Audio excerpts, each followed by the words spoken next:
Déjà, pour prendre un peu point par point, je trouvais ça intéressant, ce constat qui est très simple, ce fossé générationnel sur les questions du numérique, et qui mène à plein de différences assez majeures. Le fait que, je pense que c'est vous qui l'avez dit à l'instant, que parfois les jeunes eux-mêmes sont plus conscients de ce que le numérique peut leur apporter. Et c'est un élément que je trouve assez intéressant. Moi-même, quand j'ai commencé à lancer ma chaîne YouTube, quand j'ai commencé à développer mes différents projets, mes parents ne comprenaient pas vraiment où ça menait. Ils me disaient, mais finis d'abord tes études, finis tes études, fais des choses, et une fois que tu auras fini tout ça, tu pourras éventuellement avoir des activités à côté, des projets en parallèle. Et moi, je leur disais, mais je peux aussi apprendre des choses là-dessus, je peux aussi moi-même en fait apprendre des choses en faisant des choses sur le numérique. Et donc, de ce point de vue-là, c'est assez intéressant. Et typiquement, dans le cas des connaissances et des choses qu'on peut trouver sur Internet, c'est à double tranchant, parce qu'on a de tout, et du coup, on a des choses qui sont, je pense, très bien et qui peuvent convenir à beaucoup de jeunes et qui peuvent être très intéressantes. Et à l'inverse, on a ce qu'il y a probablement de pire sur les réseaux sociaux.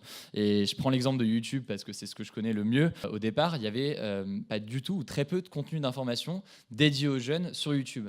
Les médias ne faisaient pas de YouTube leur priorité parce qu'ils avaient leur site internet ou d'autres réseaux sociaux à côté.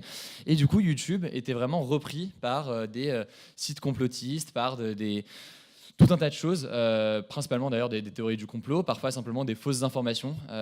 Et de ce point de vue-là, ça me semblait très important d'essayer de développer un contenu.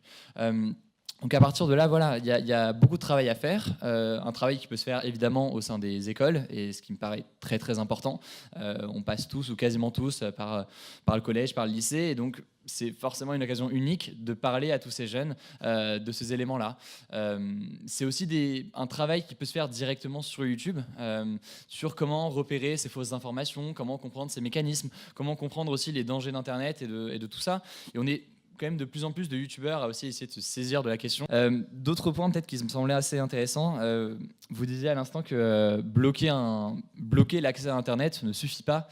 Et limite, moi je pense même que c'est peut-être contre-productif.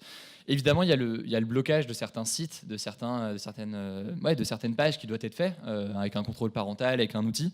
Mais ce qu'il faut quand même garder en tête, c'est que, je me souviens que c'était mon cas aussi, c'est très facile à contourner, ne serait-ce que le 2 heures par jour ou 1 heure par jour, et après ça se bloque automatiquement. Je me souviens quand j'étais petit, j'arrivais très facilement à passer à travers ce truc, et en général, on s'en sort très bien, parce qu'en plus, il y a la tablette, il y a le téléphone, il n'y a pas que l'ordinateur, et donc c'est pas évident. Ce que je veux dire par là, c'est que l'aspect blocage ne suffit pas. Ça peut pas être la solution pour tout ça. Il faut aller beaucoup plus en fait dans un dialogue, comme ça a été dit avant, sur ces sujets-là. Pas être dans un côté un peu de morale, de dire ça c'est pas bien, etc. Mais juste essayer de comprendre déjà, parce que les parents ne savent pas forcément ce que font les enfants sur Internet. Et ouais, avoir un dialogue sur ce qui fait, sur ce qui se fait pas. Et je pense que voilà, il y a une prise de conscience aussi qui va se faire au fur et à mesure. Tant au niveau des parents, parce que moi typiquement j'ai grandi avec Internet, et si jamais j'ai des enfants, du coup alors ce sera peut-être pas les mêmes risques à ce moment-là, mais j'aurai quand même ces risques-là en tête, et ça pourra se faire au fur et à mesure. Non, voilà du coup moi ce qui me semblait le plus important à dire, et ce sur quoi je voulais revenir. Voilà, le fait que aussi, pour terminer, il faut des ateliers autant pour les enfants que pour les parents aussi, parce que encore une fois, sur le numérique, il y a un vrai décalage. Il y a beaucoup de parents qui ne savent pas ce que font les enfants, comment ça évolue, et ça évolue très très très très vite. Donc voilà, il y a un besoin en fait tant pour les jeunes que pour les parents et pour les enseignants évidemment. Et c'est un point qui me semble important.